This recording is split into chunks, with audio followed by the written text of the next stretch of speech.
Daga cikin irin abubuwan da maza suka fi so daga matayensu ga guda shida zan kawo. Da farko, girmamawa da daraja shi.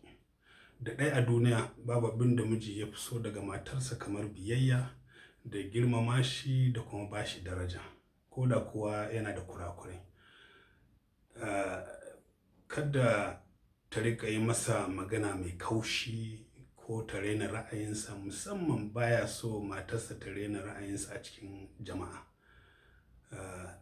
Girmamawar kuma ta haɗa da duk sa'ilin da ya kira ta, to ta gaggauta amsa wannan kira. In ba haka ba zai zama cikin fushi, kuma in ya zama cikin fushi Allah ma yana fushi da ita. Abu na biyu shine ya zama tana kyakkyawar mu'amala da wato yin lafazin baki mai kyau. Maza ba sa son mace wadda ba ta da kyakkyawar magana, wacce za ta rusa dangantakarsu. Wato idan akwai matsala ta yi magana cikin nutsuwa. Namiji yana jin daɗin mace mai fara'a da magana mai taushi. Tattausar magana gaskiya tana warkar da zuciyar namiji. Abu na uku shine ta zama mai tsafta ce da kyakkyawar shiga.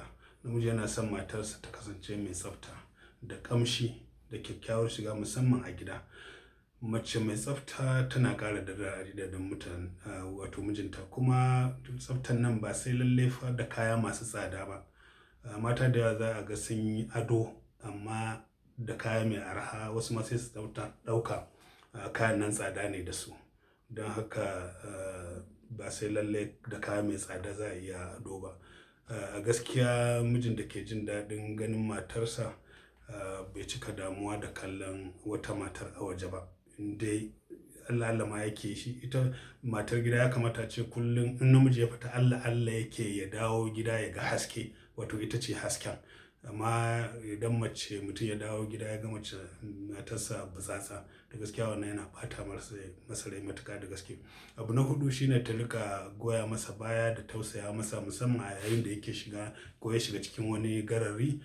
To ta karfafe shi, ta tausase shi, ta yi masa addu'a a lokacin damuwa. Kuma wannan yana sa ta samu daraja da kima sosai a wajen mijinta idan tana yi masa addu'a.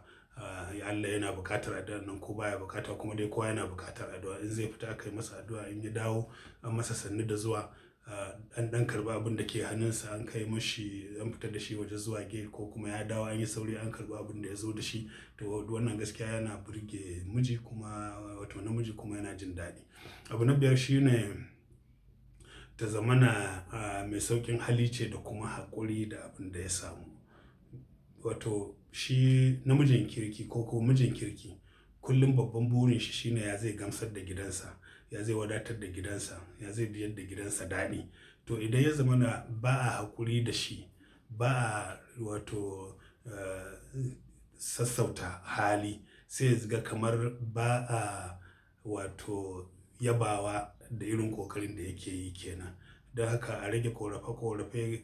Da yawa fa maza in sun fita ba sa son dawowa gida, ba don komai ba ne saboda ƙorafe-ƙorafe da suke ji a gida. Kawo wannan bayan an san ba shi da shi, kawo wannan kai ya kaza kai. To namiji gaskiya baya son wannan, amma ya fi son mace gaskiya mai haƙuri da sauƙin hali. Ya zama ba ta da yawan faɗa, ba ta da matsin lamba, tana wato tausaya masa, tana kuma ba shi shawarwari, kuma tana karɓar shawara daga wurinsa. Sannan abu na shida shine kula da gida da 'ya'ya. Wato babu babbar kadara da mutum yake da ita da ta wuce ta 'ya'yansa. Da haka ya kamata a ce mace mai kulawa da gida ce, mai tarbiyyantar da yara ce.